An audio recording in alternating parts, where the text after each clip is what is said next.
Olá, amigos do canal Redemptoris Mater. Sejam muito bem-vindos. Se é a sua primeira vez aqui, receba a nossa acolhida. Convidamos a se inscrever no canal, clicar o seu joinha e a conhecer as nossas playlists, pois todas as postagens são feitas pensando especialmente em todos vocês. Neste final de semana, a Igreja celebra uma das grandes festas do ano litúrgico, a solenidade do Espírito Santo, a celebração do dom do Espírito aos apóstolos 50 dias após a ressurreição.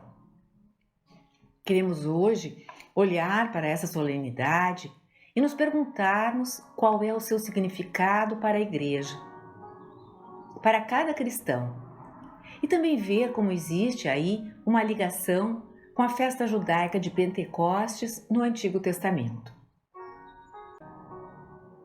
No calendário do Antigo Testamento, que está no livro de Levítico, capítulo 23, os judeus tinham um ciclo anual de festas, assim como os católicos também têm. O sábado semanal, a Páscoa, as primícias, o dia da expiação, a festa das semanas e a festa dos tabernáculos. Duas delas entraram na nova aliança, a Páscoa e Pentecostes. A Igreja nos dá o Evangelho de João 20, versículos 19 a 23, e é a narrativa do sopro do Espírito, a entrega do Espírito Santo aos discípulos. O texto diz o seguinte: Ao anoitecer daquele dia, o primeiro da semana, estando fechadas por medo dos judeus as portas do lugar onde os discípulos se encontravam, Jesus entrou e, pondo-se no meio deles, disse: A paz esteja convosco. Depois dessas palavras, mostrou-lhes as mãos e o lado. Então os discípulos se alegraram por verem o Senhor. Novamente Jesus disse: A paz esteja convosco. Como o Pai me enviou, também eu vos envio. E depois de ter dito isto, soprou sobre eles e disse: Recebei o Espírito Santo. A quem perdoardes os pecados, eles lhes serão perdoados. A quem os não perdoardes, eles lhes serão retidos. Vamos nos concentrar em alguns elementos desta passagem que estão ligados a Pentecostes. Primeiro, o ato de Jesus soprando sobre os discípulos. No Antigo Testamento, assim como no Novo, a palavra hebraica e a palavra grega para espírito são a mesma palavra para respiração e para vento. Em hebraico temos ruá, em grego temos pneuma. Então, quando Jesus sopra sobre os discípulos, essa é uma maneira muito concreta de expressar o dom do Espírito para eles. Segundo, Jesus diz explicitamente: recebei o Espírito Santo. No grego, pneuma agion. Agios significa santo em grego, e pneuma, acabamos de ver que significa sopro, espírito ou vento. Jesus está cumprindo, portanto, algo que prometera anteriormente, no Evangelho de João, capítulos 13 a 15, naquele discurso da última ceia, em que dissera que ia embora, voltaria e daria aos apóstolos o dom do Espírito. Ou seja, daria o dom do Espírito a eles depois de sofrer sua paixão, morte e ressuscitar. Terceiro, o elemento da missão. Quando Jesus sopra sobre os discípulos e lhes dá o dom do Espírito Santo, além do poder de perdoar e reter os pecados, também lhes diz: Assim como o Pai me enviou, eu vos envio a vós. Torna-os apóstolos, porque apóstolo em grego significa literalmente aquele que é enviado. Neste caso, os apóstolos estão sendo enviados com a mesma missão que Cristo recebeu do Pai e para a qual foi capacitado pelo Espírito Santo, para cumprir em seu ministério público desde o batismo. Agora ele derrama seu Espírito para que os apóstolos possam cumprir a mesma missão de levar a boa nova ao mundo. Como diz o Catecismo da Igreja, no parágrafo 730, desta hora em diante, ou seja, a hora que Jesus soprou sobre os discípulos, a missão de Cristo e do Espírito torna-se a missão da Igreja. Assim como o Pai me enviou, também eu vos envio. Jesus ordenara que os discípulos esperassem em Jerusalém. É a conhecida passagem de Atos dos Apóstolos, capítulo 2, versículos de 1 a 11. Quando chegou o dia de Pentecostes, os discípulos estavam todos reunidos no mesmo lugar. De repente, veio do céu um barulho como se fosse uma forte ventania, que encheu a casa onde eles se encontravam. Então apareceram línguas como de fogo, que se repartiram e pousaram sobre cada um deles. Todos ficaram cheios do Espírito Santo e começaram a falar em outras línguas, conforme o Espírito os inspirava. Moravam em Jerusalém judeus devotos de todas as nações do mundo. Quando ouviram o barulho, juntou-se a multidão, e todos ficaram confusos, pois cada um ouvia os discípulos falar em sua própria língua. Cheios de espanto e de admiração, diziam: estes homens que estão falando não são todos galileus? Como é que nós os escutamos em nossa própria língua? Nós, que somos partos, medos e elamitas, habitantes da Mesopotâmia, da Judéia e da Capadócia, do Ponto e da Ásia, da Frígia e da Panfilha, do Egito e da parte da Líbia próxima de Cirene, também romanos que aqui residem, judeus e prosélitos, cretenses e árabes, todos nós os escutamos anunciarem as maravilhas de Deus na nossa própria língua. Quando a passagem diz "quando o dia de Pentecostes chegou", está se referindo à festa judaica de Pentecostes. Esta é uma palavra grega que significa 50, como no 50º dia após a Páscoa. Os judeus contavam 7 semanas a partir da Páscoa. 7 vezes 7 igual a 49. Adicionavam um dia e naquele 50º dia celebravam uma grande festa. Em hebraico era chamada Festa das Semanas, Shebuot, porque o nome hebraico se concentra nas 7 semanas da estação que acontecia entre a Páscoa e o Pentecostes. Era uma festa muito importante, uma das 3 em que havia uma peregrinação obrigatória: Páscoa, Pentecostes e Tabernáculos no outono. Em outras palavras, os homens judeus e adultos eram obrigados pela lei de Moisés a subir a Jerusalém para fazer uma oferta e oferecer um sacrifício no templo. Em Pentecostes era celebrada a colheita da primavera. Na Páscoa, o primeiro feixe de grãos era cortado e oferecido no templo no dia chamado Primícias. 50 dias depois, eles traziam a colheita completa da primavera, celebrada durante a festa de Pentecostes. Era como um festival muito alegre. A primavera era um tempo muito lindo na Judéia e o povo todo dava graças pela providência de Deus. Essa é a dimensão agrícola do Pentecostes no Antigo Testamento.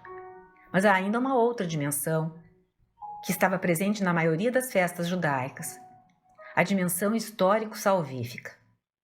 Um memorial de algum evento da história da salvação. A Páscoa era o memorial daquela noite em que os israelitas foram libertados do faraó, a primeira Páscoa.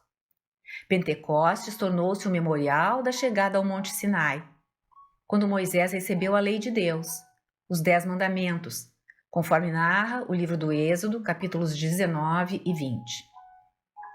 A partir disso, podemos entender o relato do Espírito Santo descendo sobre os discípulos como línguas de fogo. Poderíamos nos perguntar: por que o Espírito Santo não desceu em forma de pomba sobre os apóstolos, como é simbolizado em outras ocasiões na Escritura? Talvez a primeira ideia de uma resposta seja que a razão foi o fato de eles terem começado a falar em línguas. O Espírito Santo é como uma chama, um fogo, que os capacita para fazer isso. De uma perspectiva judaica, no entanto, Se voltarmos ao capítulo 19 do livro do Êxodo, há um outro paralelo. Está no texto da Escritura que era lido na sinagoga. E diz: Na manhã do terceiro dia, houve um estrondo de trovões e de relâmpagos. Uma espessa nuvem cobria a montanha e o som da trombeta soou com força. Toda a multidão que estava no acampamento tremia. Moisés levou o povo para fora do acampamento, ao encontro de Deus, e pararam ao pé do monte. Todo o monte Sinai fumegava, porque o Senhor tinha descido sobre ele no meio de chamas. O fumo que subia do monte era como a fumaça de uma fornalha, e toda a montanha tremia com violência. O som da trombeta soava ainda mais forte. Moisés falava e os trovões divinos respondiam-lhe. Portanto, Deus fala e Moisés vai e recebe os 10 mandamentos, a Torá ou o Decálogo. Deus desceu sobre os israelitas, que são 12 tribos, em fogo. Em nosso Pentecostes, dos Atos dos Apóstolos, o Espírito Santo desce sobre eles e os primeiros cristãos em línguas de fogo. Trata-se de uma nova entrega da lei, um novo Monte Sinai. Isso nos revela que Deus não é apenas o Pai ou Jesus, revela a divindade do Espírito Santo. O Espírito Santo é Senhor, o mesmo que desceu no Antigo Testamento daquela forma. Porém, enquanto no Antigo Testamento os israelitas receberam a lei em tábuas de pedra, escritas com o dedo de Deus, agora o Espírito Santo desce e habita nos discípulos, para que a lei da nova aliança seja escrita em seus corações, seja infundida neles. Recebem esse dom interiormente, e essa é uma das principais diferenças entre a antiga aliança e a nova, a interioridade da nova aliança.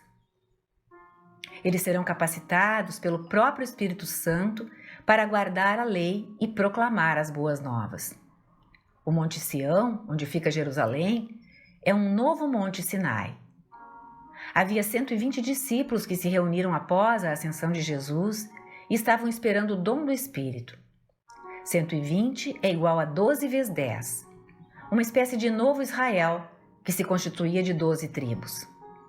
Agora começa a ação da Igreja sobre o fundamento dos 12 apóstolos de Jesus. Vejamos agora o que significa falar em línguas. E podemos encontrar duas concepções. Nas cartas de São Paulo, especialmente na primeira carta aos Coríntios, capítulos 12 a 14, ele menciona o falar em línguas, usando a palavra grega glossolalia. Glossa significa língua, lalia é falar. Paulo está se referindo a uma espécie de discurso sobrenatural, uma linguagem indecifrável que requer um dom do Espírito Santo para poder interpretá-la ou entendê-la. Contudo, Lucas está descrevendo nos Atos dos Apóstolos, como se vê do contexto, não uma linguagem indecifrável ou apenas espiritual, e sim um dom sobrenatural de poder falar em outras línguas humanas e ser ouvido e entendido, para que o Evangelho possa ser proclamado a todas as nações. O versículo 8 do capítulo 2 dos Atos relata que cada uma das pessoas ali reunidas diz: como é que ouvimos cada um de nós em sua própria língua nativa, ou seja, em seu próprio idioma? É uma espécie de desfazer a Torre de Babel, na qual a humanidade fora dividida através da multiplicação dos idiomas. Agora, o Espírito Santo vai reunificar a humanidade através da Igreja. Tudo isso está em consonância com o Salmo 104. O salmista fala com Deus e no versículo 30 diz assim: quando envias o teu Espírito, tudo é criado e renovas a face da terra. A palavra hebraica é a mesma, ruá. Pelo sopro de Deus, o mundo inteiro foi criado, como está em Gênesis 1. Esse sopro é muito mais poderoso do que o vento de um ciclone ou furacão. Expressa o poder de Deus e sua soberania sobre todas as criaturas. O salmista assim proclama: envia o teu Espírito e renova a face da terra. Cria, Senhor, recria. É o que Deus faz em Atos 2 e continuará fazendo através da Igreja. Em certo sentido, podemos dizer que a Igreja é soprada pelo Espírito aos 4 ventos, a fim de levar o Evangelho aos confins da terra. E quando a Igreja ministra os sacramentos, realiza esta renovação. No batismo, por exemplo, faz criaturas novas. O venerável Beda, um dos últimos padres da Igreja, foi um grande comentarista das Escrituras. E sobre as línguas de fogo mencionada nos Atos dos Apóstolos, diz o seguinte: Ora, o Espírito Santo apareceu em fogo e em línguas, porque todos aqueles que ele enche faz ao mesmo tempo queimar e falar. Queimar por causa dele e falar sobre ele. A Igreja também precisa se expandir até os confins da terra, falando nas línguas de todas as nações.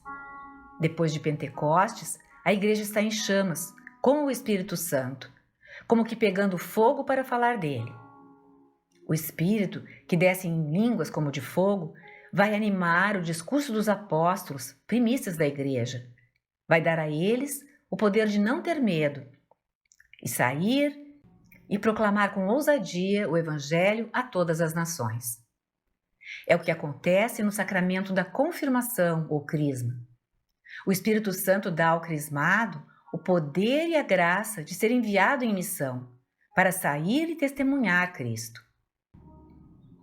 O mesmo poder, a mesma graça que os apóstolos receberam no Pentecostes. O efeito do sacramento da confirmação é o derramamento especial do Espírito Santo, para difundirmos e defendermos a fé pela palavra e pela ação como verdadeiras testemunhas. Para confessarmos Cristo com ousadia e nunca nos envergonharmos da cruz. A confirmação é o sacramento que perpetua em nós a graça de Pentecostes. Pelo batismo, somos incorporados ao mistério pascal de Jesus, de sua paixão, morte e ressurreição. Quando somos batizados, morremos com Cristo, entramos no seu mistério pascal. Na confirmação, entramos no mistério de Pentecostes, o mistério do Espírito Santo sendo derramado sobre a Igreja e a Igreja sendo enviada em missão a todo o mundo. Batismo e confirmação são partes de um todo. Como a Páscoa era em Israel o início da festa da colheita e o Pentecostes o seu clímax, o batismo nos inicia na Páscoa de Jesus e a confirmação nos envia em missão ao mundo. É realmente um sacramento de evangelização. Por isso, a Igreja primitiva e ao longo dos tempos propunha ministrar o sacramento do batismo na Páscoa, na Vigília Pascal e o sacramento da confirmação em Pentecostes. Desde a Vigília Pascal, estamos caminhando por 7 semanas até esta grande solenidade do Espírito Santo, no que chamamos de tempo pascal. Mas nada chegou ao fim. É apenas o começo. O Espírito Santo, agora, está sendo dado a nós para que possamos sair e compartilhar o Evangelho todos os dias, como parte de nossas vidas comuns como cristãos e como testemunhas de Cristo. O Senhor esteja convosco, Ele está no meio de nós. Peço para você, sua vida, sua família, dando muitas alegrias vindas do céu, que se manifestem também na sua vida, na vida terrena. Em nome do Pai, do Filho e do Espírito Santo. Amém. Obrigada por ter acompanhado esta postagem. Se você gostou, clique seu like, inscreva-se no canal e acione o sininho para ser notificado de novas publicações.